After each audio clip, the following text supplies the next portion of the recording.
Good afternoon, ladies and gentlemen. Welcome to another year of AIJAC Live Online. My name is Joel Burney, and it is fantastic to have you with us again for another year. Now, you'll see that things look a little bit differently on our end. We're launching a new webinar series today with a few differences. So hopefully you'll bear with us and hopefully we'll iron out any kinks along the way. Now, you'll notice that we are streaming live via YouTube today. We will also be streaming live via Facebook as of next week, and I have the great pleasure of being able to advertise our next webinar in just a few moments. Big shout out to our international audience. Thank you so much for joining us. Now, a quick hi to Anna. Hi, Anna. How are you? So good to have you with us. I'll just unmute you there, which was one of the kinks that we need to iron out. Thank you so much for being able to join us. So just a few housekeeping items today, ladies and gentlemen. As I said, our next webinar will be next Monday evening, March 7 at 7:30. That will be with former Israeli ambassador to Australia and former Director General of Israel's Ministry of Foreign Affairs, Ambassador Yuval Rotem. Yuval is also a close friend of many of you in the audience, and he will be joining us for our next webinar, which will be next Monday evening, the 7th of March at 7:30 p.m. An invitation, a registration email will be in your inbox very shortly.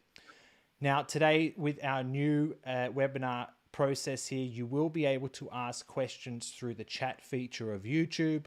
Just a point there, you will need to log into YouTube to be able to ask a question. If you are struggling to do that, you can also email a question to events@aijac.org.au. So we will moderate that Q&A halfway through today's webinar. Now, ladies and gentlemen, to our main event. Anna Borshchevskaya is a senior fellow at Washington Institute for Near East Policy, focusing on Russia's policy towards the Middle East.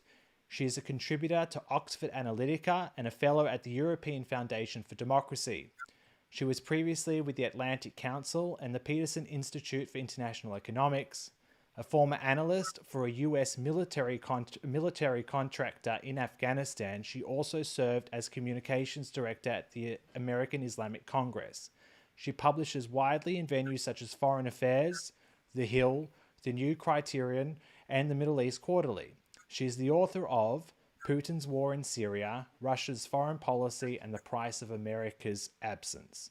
Ladies and gentlemen, this afternoon's topic is Russia versus Ukraine, Implications for the Middle East.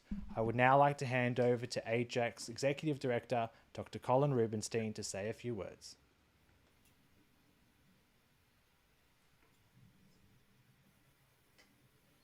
Thanks, Joel. I'm unmuted, I take it. Correct, Colin. Go for it. Okay.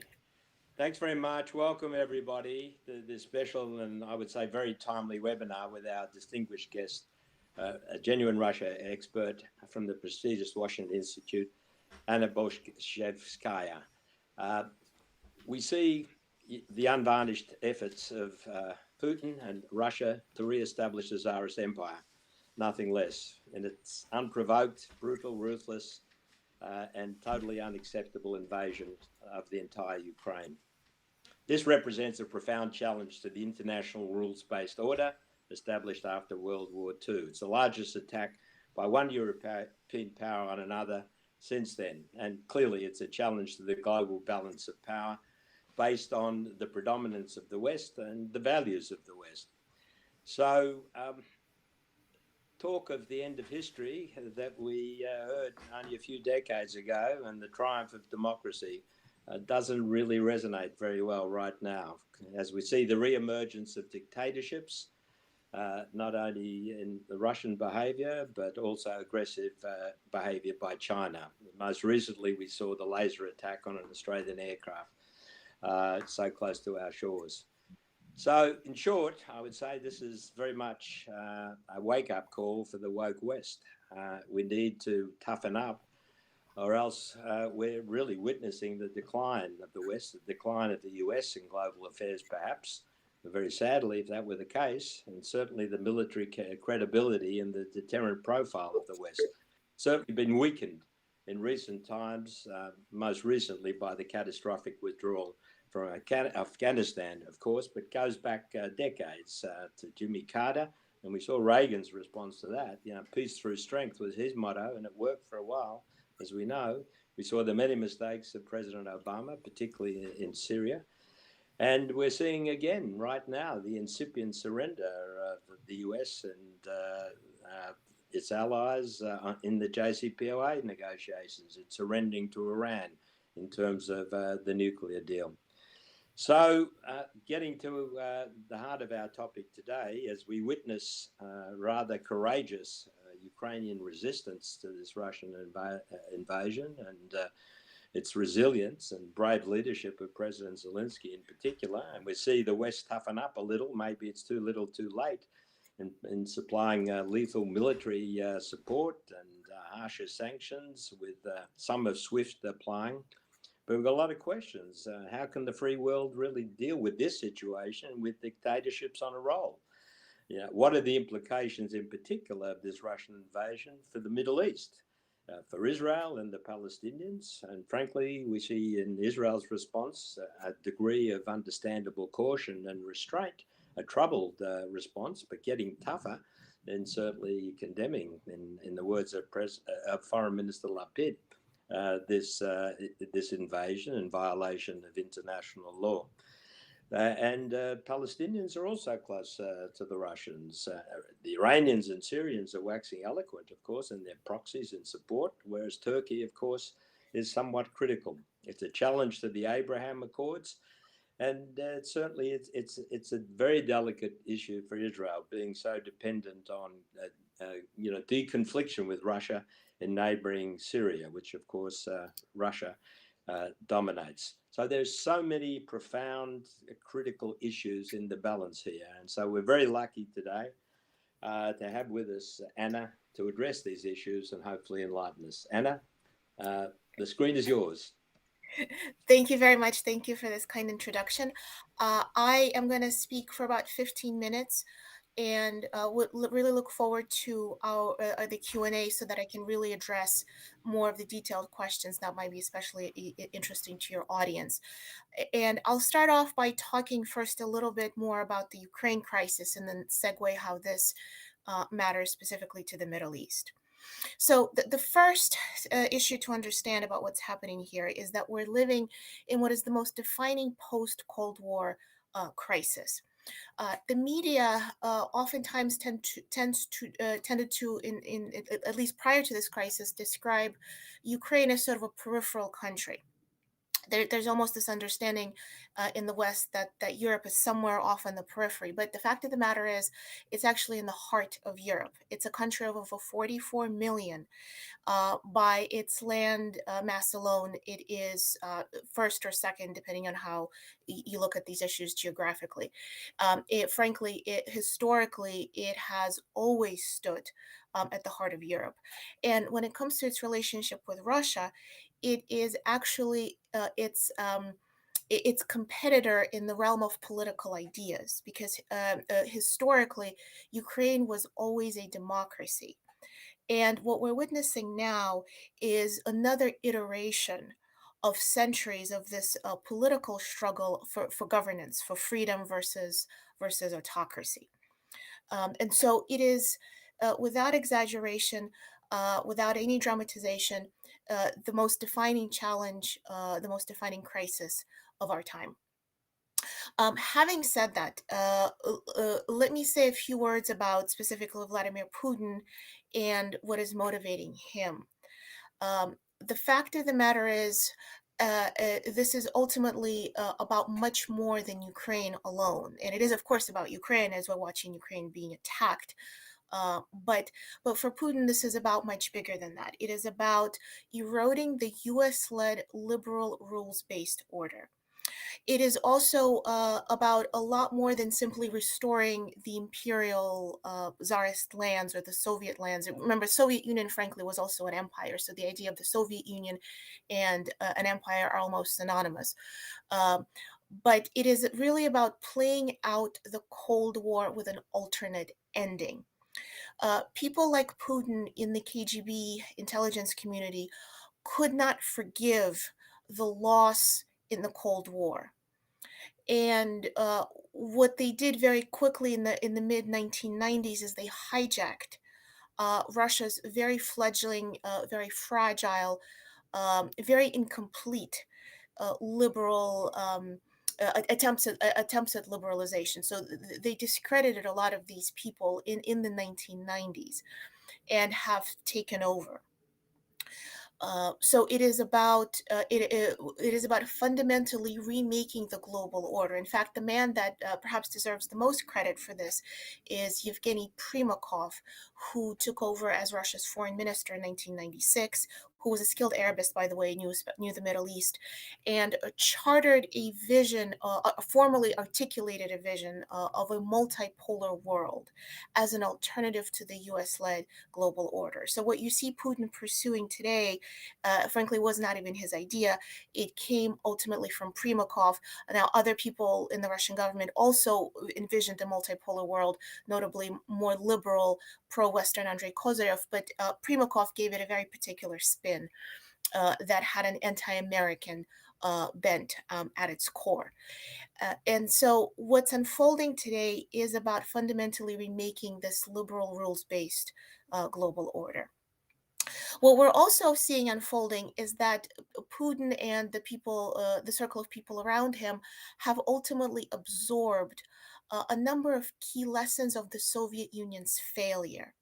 And this is very important because what Putin has pursued in Syria and in other parts of the world, and certainly what he's pursued in Ukraine as well, is what ironically we would describe as a whole of government approach. It's what you call multidimensional coercion, diplomatic, informational, economic, and military. All of them supported Russian political objectives, and the West has been very slow to wake up to this. So we fundamentally looked at diplomacy as diplomacy for its own sake, whereas Putin was using coercion. Over the years, Putin has also come to perceive the West as weak. And as you mentioned, of course, the debacle of the Afghanistan withdrawal was probably the most defining moment of last year in that regard. But really over the last, especially 10 years or so, Putin has come to perceive the West as weak and has systematically taken advantage of that and tested it and probed it, starting with Georgia in 2008, then Crimea annexation in 2014, and then Syria intervention in 2015. What's interesting about this crisis is, and perhaps we can talk more about this during the Q&A, he may very well have finally bitten off more than he can chew. But it is certainly the case that traditionally he never got into fights he could not win. And that has to do with, again, absorbing a lot of key lessons of the Soviet Union's failures, but not the goals themselves. In other words, the Russian state fundamentally continues to pursue the same goals. It is simply pursuing them in a different way, in a much more limited way, with reformed armed forces, for example, focusing much more on aerospace operations, focusing much more on lower cost operations, and so forth. So that sort of brings us to the crisis with Ukraine today. Again, what's clear right now, and I'll just say a few words, is that it seems Putin and his circle simply did not expect that that there would be as much resistance. I suspect they were probably thinking this would be similar to Crimea, that this would be over in a few days, and the fact that Ukraine is putting up a much bigger fight is clearly causing them a lot of anger, and you can see it in Putin's. In the way Putin is talking about it. But this crisis is by no means over. This crisis is with us to stay. And so, with that in mind, let me turn to the Mediterranean, to the Middle East, and why this crisis will affect, how this crisis will affect this region. Again, I'll lay out a few points, sort of a few top points, but they're by no means exhaustive. And the first one is the Eastern Mediterranean, together with the Black Sea and the Sea of Azov. The fact of the matter is, Russia now has a permanent military presence on the Eastern Mediterranean because of its position in Syria, and it has been and will continue using that position to project greater power into NATO's southern flank, into the Black Sea, and pressure Ukraine. From the Russian state perspective, all of these bodies of water, they look at it as a triad. And historically, the Russian state always looked for foothold in the Mediterranean, but it could never quite get it, not for this long.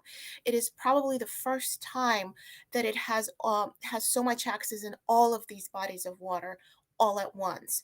And that is incredibly significant. What this means for us is that we need to contest these bodies of water much more effectively. But this is certainly one space to watch, both when it comes to Ukraine, but also when it comes to the Middle East. The second is food, food security, and really chiefly wheat sales. Russia has, over the years, emerged as the top world's wheat exporter, and Ukraine has followed very closely. The Black Sea Basin is one of the most important areas for grain exports, and in fact, over 10% of total grain trade passes through the Bosporus. Ukraine exports, by some statistics, almost all of its grain through the Black Sea, and about half of its wheat exports go to the MENA region. So a number of countries are going to be affected by this, depending on how the conflict continues. Certainly Israel. In fact, a Jewish historian, Shimon Briman, had written an article for the Haaretz newspaper where he said Ukraine has been the main grain supplier for more than a decade to Israel. Egypt. Egypt is another key country. It is the world's largest, one of the world's largest consumers of Ukrainian wheat. And from the reports that have come out, even in recent weeks, the Russian-Ukraine crisis has already affected prices for wheat within Egypt. So if the crisis continues, it could very much drive greater food insecurity for Egypt. Another country is Lebanon. Also, here is where Ukraine provides more than half of its wheat to Lebanon. So it's really hard to overstate just how important food crisis might be. In fact, some analysts have suggested that this could perhaps reach levels of what we've seen during the Arab Spring. Another key source, of course, is energy, and that's probably obvious to this audience as well. Frankly, gas prices have already gone up. There will likely be continued gas supply disruptions in Europe, and that's bound to affect the Middle East. It's bound to affect the entire oil market, especially given the continued effects of financial sanctions that we're seeing coming out more and more, almost on a daily basis. Also, again, going back to the Black Sea region, because of transportation routes, because of it might simply risk the risk of transportation itself along the Black Sea when it comes to energy products will be significantly raised. Finally, the effect of sanctions in its own right was likely going to impact the Middle East because some of Russia's banks operate in the Middle East, for example, in the UAE, and depending on what's going to happen, specifically starting tomorrow with the newest tranche of sanctions coming in, if the ruble is going to collapse, as some analysts have predicted, this is certainly going to affect Middle East's financial markets. Humanitarian crisis is going to be, depending on how this conflict unfolds, may very well be another one, and it will likely affect the MENA region. And now another possible one is tourism. Especially if we're already seeing much of European airspace being closed to Russia, flights being canceled. The Middle East has been the top source of destination for Russian tourists. Historically, it has been Egypt and Turkey, and at times when that flow of tourism stopped, they had the vast majority of Russian tourists had gone to Tunisia. So tourism will likely be another quite serious effect. And again, depending on how the financial sanctions work out, there's still much that we don't know about how this conflict is going to unfold. But I think, by way of conclusion, I'll end there. I think it's fair to assess that because of how big this crisis is, ultimately it's going to affect everyone. It has already sent global shockwaves across the world, and that is going to remain the case no matter how it ends. As for, again, to conclude with uh, with Ukraine in particular, President Zelensky has already demonstrated himself a true leader. He had a choice to flee, and he chose to stay in Kiev. He has chosen to stay and fight, and the world has already noticed how much courage the Ukrainian people have. There's been an outpouring of support worldwide. Unfortunately, not enough military support. But no matter how this ends, it's clear that from simply a moral standpoint, Ukraine will come out on top. Russia can never possibly succeed in destroying the Ukrainian identity. And I'll end with two observations on this. There have been jokes trending on Twitter that maybe in the future NATO will be joining Ukraine, not the other way around. And that while in Ukraine, Ukraine had a comedian turn president. Watching the way Russian President Vladimir Putin acts, it is a president turning comedian. And I'll end there. Thank you. Thank you very much for that, Anna. That was a wonderful presentation. I greatly appreciate it, and I'm sure the audience does as well. Now, before we get to the questions, just a quick way to do it. You can use the chat feature inside YouTube, and I will get the questions, which I can moderate and then ask Anna during the Q&A. You can also email a question to me at events@aijac.org.au. So that's events@aijac.org.au. And I will receive that email and be able to ask the question. I'm now going to turn to Colin to kick us off with the first few questions for Anna. Thanks, Joel. Thanks very much for that very insightful presentation. Just following through, given the unexpected resistance Putin has faced in Ukraine and a degree of pushback, even protests in Russia, what do you think his end game is now? And do you think he might be rethinking his strategy somewhat? I don't think he's rethinking. Frankly, at this point, he doesn't have much of a choice, and maybe that situation will change. But he has already gone so far. It's unclear how he's necessarily going to back down, and certainly sanctions are not going to stop him. He almost has a sense of a messianic mission, the sense of restoring Russia's greatness. And unfortunately, the way historically Russian rulers have done this is through conquering territory and through projecting superpower status. This is how it's almost a kind of pathology in a way of sort of defining yourself in relation to somebody else. Um, and judging by the fact that nuclear weapons went on high alert today, uh, uh, fighting did not stop. Russian forces continued advancing on key cities in Ukraine. I was watching that all throughout the day today. For example, Mariupol was surrounded. I haven't checked the latest on that, but as of this afternoon, that was the case.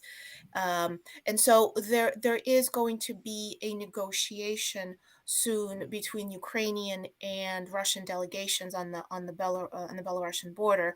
I think from the Russian perspective, they're simply taking it as a tactical pause. They're trying to figure out why this didn't go as they had hoped, that this wasn't over as quickly as they had hoped. I'm also very glad that Zelensky is not going personally, because historically, the Russian state often used such opportunities to capture and kill leaders. But it seems that Zelensky is not falling for that trap. But if he's doing this more to demonstrate goodwill, knowing that, frankly, very little is probably going to come out of this, but that he owes his people going into this negotiation, I think there's a much more sinister motive on the part of the Russian government, is simply taking a tactical pause and reassessing, but they're not going to stop fighting. Well, I think we have to acknowledge that the Western role has been too little, too late. But given today's circumstances, what do you think? And sitting in Washington in particular, what do you think the West, the United States in particular, NATO, and other countries could and should be doing over and above supplying some Yeah. lethal weapons now and toughening up the sanctions? What else could they realistically be doing? Yeah. No, first of all, I completely agree with you. Unfortunately, it is too little, too late. There was no reason to keep delaying for as long as we had. Uh, and perhaps what illustrates this especially is several days ago when President Biden announced the trench of sanctions, he directly said that sanctions are long term, and frankly, nobody was expecting them to change Putin's behavior. And that in and of itself is a statement that suggests what we are doing is too late. But having said that, we could be supplying Ukraine more with additional lethal offensive weaponry, such as the javelins. And in fact, if you look at this debate in the previous years after Crimea, unfortunately, this debate was entirely unproductive. Too many people worried that javelins would fall into the wrong hands, and that did not happen. That aside, we should also be looking into instituting a no-fly zone, and there are a lot of voices calling for that. It's unclear to me how realistic that is going to be to push through, but there's every reason to enforce a no-fly zone. We should also be contesting the Black Sea and the Mediterranean a lot more forcefully through naval exercises and other types of activities, where you should be looking to challenge Russia's position in these very strategic, very critical bodies of water. And frankly, also looking to challenge their position elsewhere as well. Because, again, take lesson from what Putin has done. He has employed a whole of government approach. He coerced us into dialogue, right? In fact, in the run up to this invasion, uh, Russian state officials had signaled that they may well place assets into Latin America, into Cuba and Venezuela. So they were looking at the whole global chessboard, and we should be doing that as well. And just maybe my last one, Joel. Looking abroad, we've seen some remarkably positive interactions, shall I put it, between Putin and Xi, Russia and China, in the recent past. Do you see Russia and China working together more effectively, dangerously from our point of view, in the Middle East? And really, what do you really think is China's view of what Putin is doing now in terms of its own grandiose ambitions? Yeah, I think that's a really important question. In short, I think Russia and China will continue cooperating in the Middle East, but also elsewhere as well. If you look at how this invasion unfolded, Putin basically waited until the Olympic Games were over because because Xi Jinping wanted drama-free Olympics, and the invasion really began right after the Olympics were over, where in exchange. Chinese leadership seems to have promised Russia that it will help it evade certain types of sanctions. The fact of the matter is, the Russia-China strategic partnership, and that's what it is. It's a strategic partnership, goes back as far as 30 years, perhaps even earlier, going back to Gorbachev's last years in power. And it's certainly true that this relationship had strengthened after 2014, after Crimea, when Russia became shunned, rightly so, by the West. But the West also did not necessarily push Russia towards China, as some analysts had suggested. There's a lot more going on there all on its own, and that's very important to keep in mind. Now, there are some differences in the Russian and Chinese position. For example, China in 2014 did not recognize Crimea. If you look at the last UN resolution just over the weekend, UN Security Council resolution, China did not veto it, it abstained. So there are certain differences. But the fact of the matter is, both Russia and China, their states, that is, had agreed that for perhaps somewhat different reasons, they have been disadvantaged by American primacy in world affairs. And what they want to see is a reduced American presence, an eroded liberal world order, in famous of in place, excuse me, of this multipolar world. In fact, Primakov's vision of a multipolar world entailed a Russia, China, Iran, excuse me, Russia, China, India triangle to balance the United States, and it also entailed a return of Russia to the Middle East.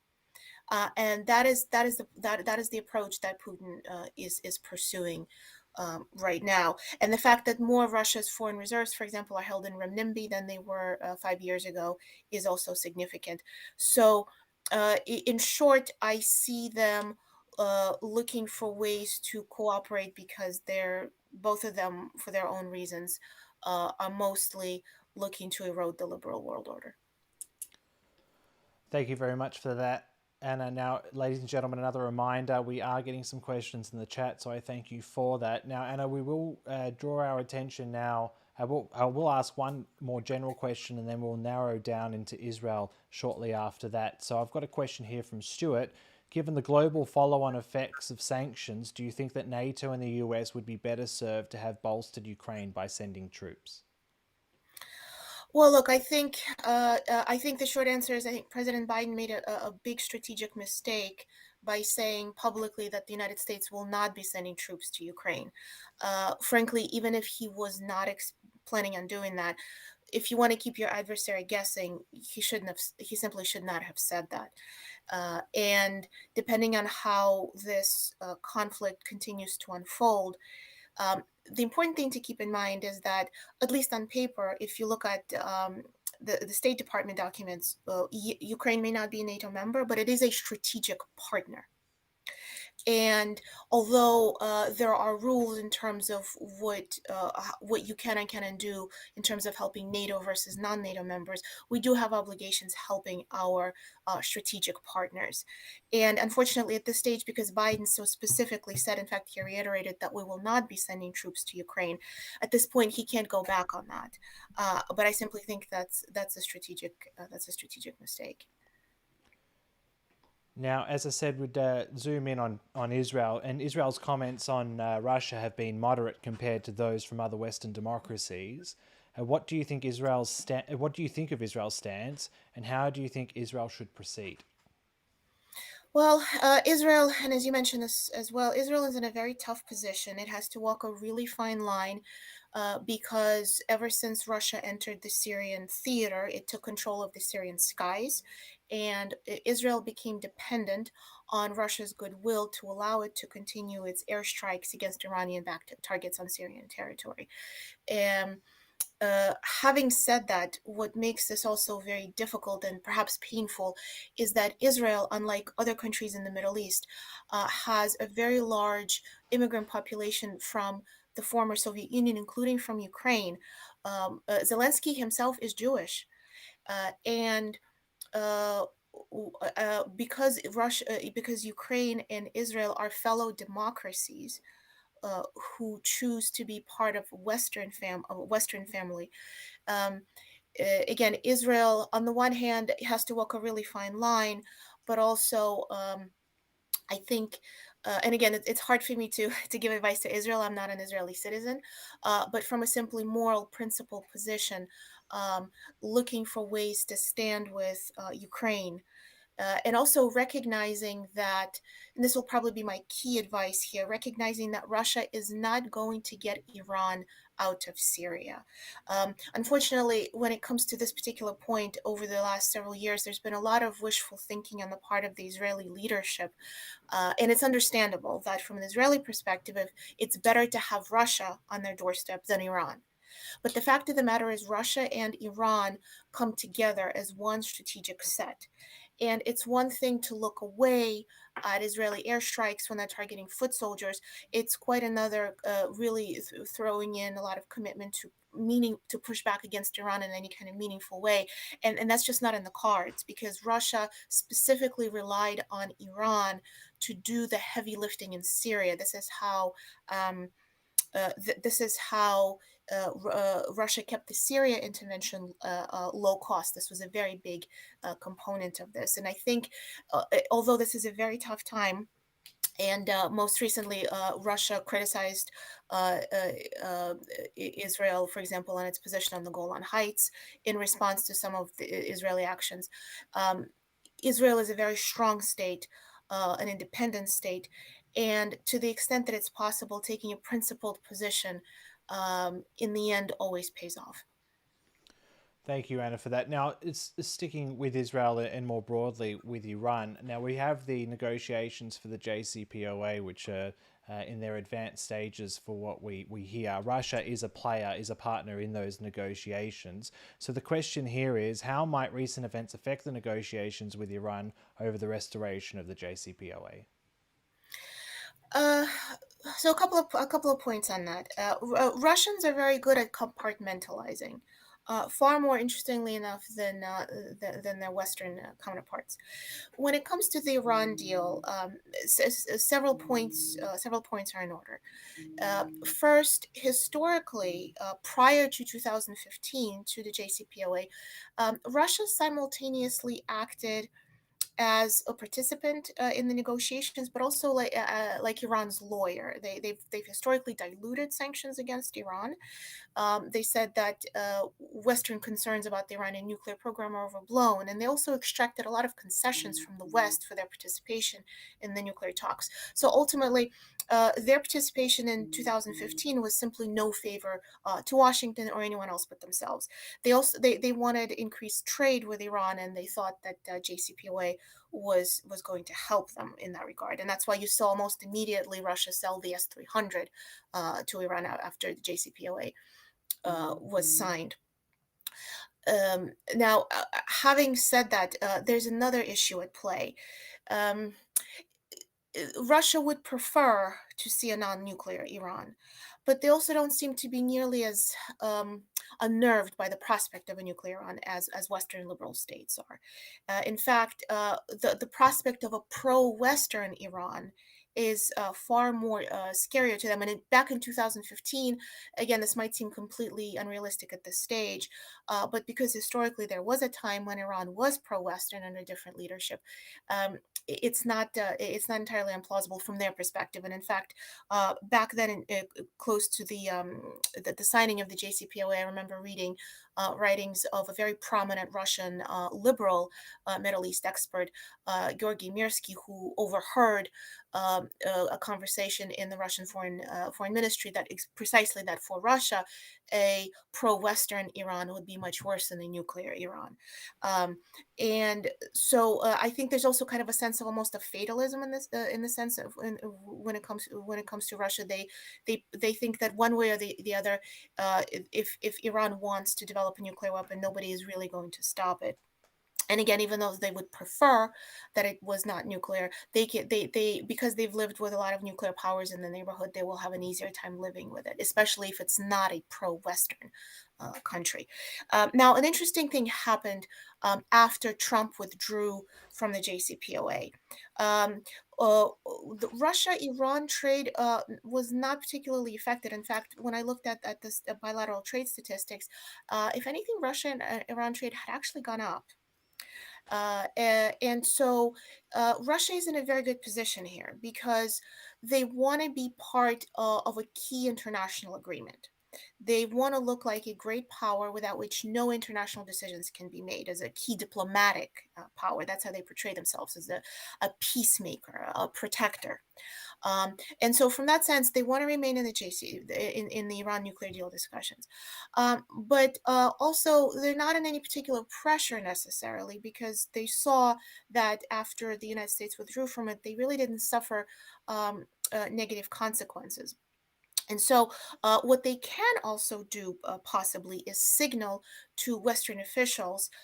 They could try to sell some kind of a deal where they can be more helpful on the Iranian nuclear deal in exchange for concessions in Ukraine. That is a very realistic scenario. That certainly these linkages between Middle East and Ukraine is something that Putin had played on back when he had intervened in Syria.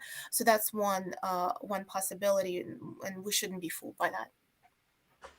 Thank you, Anna. Now, staying with there, I might link two questions together. So I've got, we've already touched on this, but how is Washington likely to react to Israel's cautious stance in condemning Russia?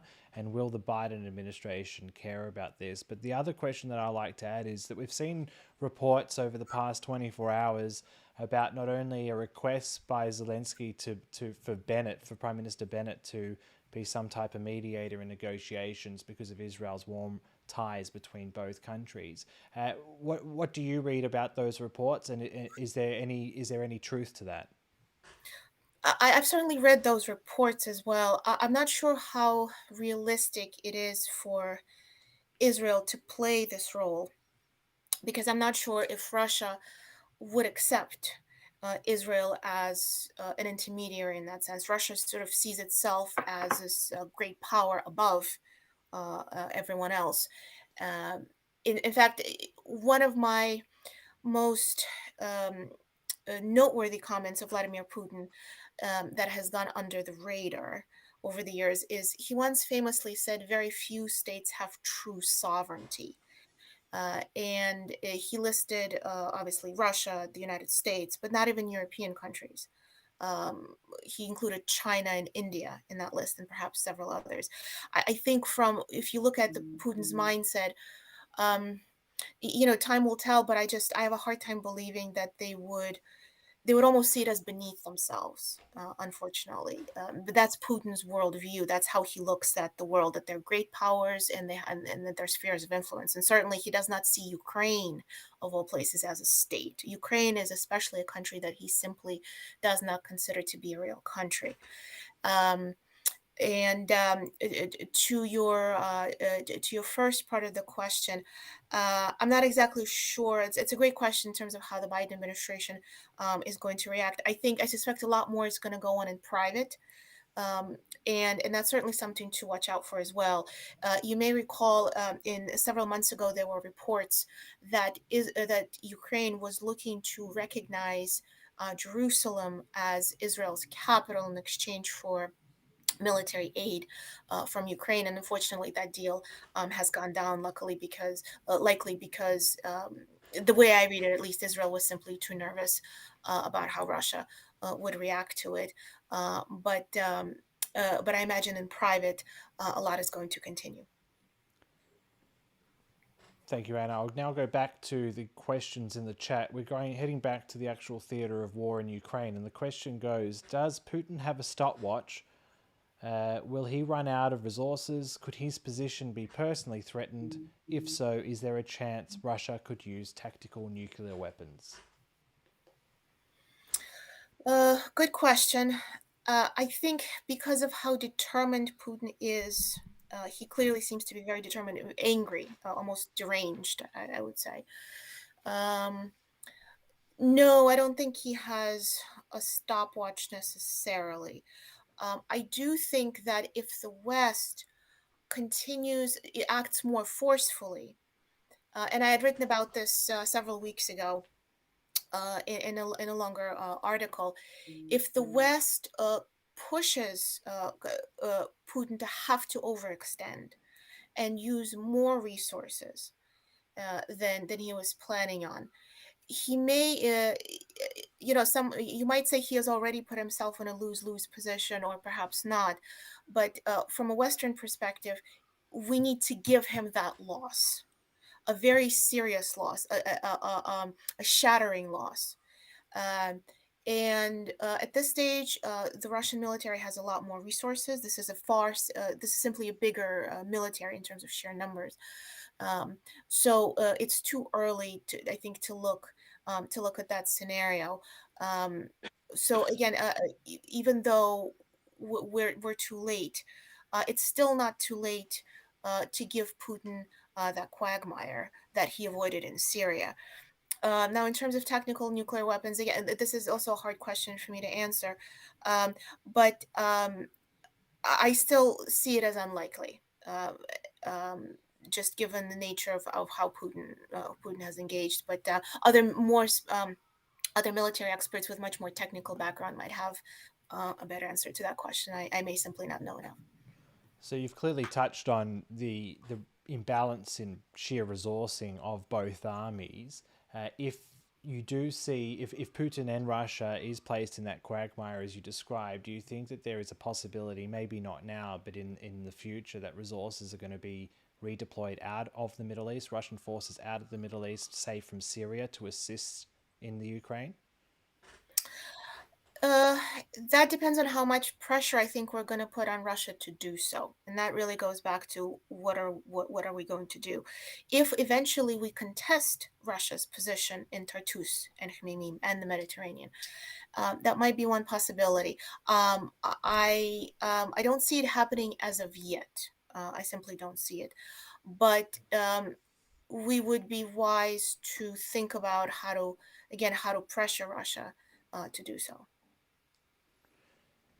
Okay, so getting some more questions here. An Iranian paper noted that the lessons of the invasion is one should not give up nuclear weapons for international guarantees as Ukraine did. Will other Middle Eastern states draw the same lesson and seek nuclear weapons, leading to proliferation across the region? Unfortunately, yeah, I think the lesson, and frankly, that lesson was already laid out for Ukraine in 2014. So this is not really a new lesson. It's just we're now seeing it much more in the forefront, given the scale of the Russian invasion. And I think that in and of itself, again, is just such a blow to the liberal world order, because when the Cold War ended, there was such a sense of euphoria that freedom had prevailed, and Ukraine kept its end of the bargain. It gave up its nuclear weapons arsenal, the third largest in the world, and Russia simply did not uphold its promise. I think absolutely the entire world has already taken note of that, and will probably be revisiting this lesson now, especially. I was actually going to save that for my last question, which I'd hope that you can expand on. Does Russia's invasion, and I will have a further question after this, but you preempted it in your answer. Does Russia's invasion of Ukraine mean the US guaranteed post Cold War order is over? If so, does that mean Israel has to rethink its whole security posture, which is built on that order? Well, I don't think it's over. I don't think it's over yet, especially and watching how bravely, how fiercely Ukrainians have been fighting, how they've given Putin reason to rethink, try to understand why this invasion didn't happen so quickly as he had hoped. Um, I don't think it's necessarily over, and frankly, in a sense, nothing is really over ever. We thought the end of the Cold War was over, but again, and Putin and his circle are now, and I cannot stress this enough, they're playing out the Cold War with an alternate ending. We thought it was over when we won the Cold War, but for them, it was not over. And that's what we're seeing playing out right now. They're trying to have another go at it. Um, but Western failure to sufficiently help Ukraine is indeed an enormous blow to American credibility worldwide. Just as the debacle of how we handled the withdrawal of Afghanistan was an enormous blow to our global credibility. This especially hits at the heart. And the reason why it hits at the heart is because Ukraine, again, it's a liberal, it shares our most cherished values. Russia, look at what Russia has been doing. It's been literally holding a knife to its throat, and Ukraine is refusing to submit. And we saw Ashraf Ghani flee in shame from Afghanistan. Zelensky is not fleeing. He embodies the very core of what the liberal world order is. And depending on what's going to happen in the days ahead, depending on how this invasion is going to play out, the blow to American credibility might be incredibly severe. And also, and this is also a signal to everybody in the world that, again, that defying the United States is worth the cost, because Putin felt he could get away with this intervention. And one way or the other, what this means is we are now living, if not, put it this way, I'll answer your question that way. It might not be the end of the liberal world order, but we're living in a fundamentally different, less secure world where our citizens are not as safe as they were before, and our elites need to rethink, need to really reassess and reabsorb some of the lessons of the Cold War and what it took to win, what it took to protect freedom. Unfortunately, because the U.S.-led global order has created such an era of prosperity and peace that the world has never seen before. Unfortunately, I think too many among our elites had forgotten how hard life really is, how hard you have to fight to protect the things that matter the most.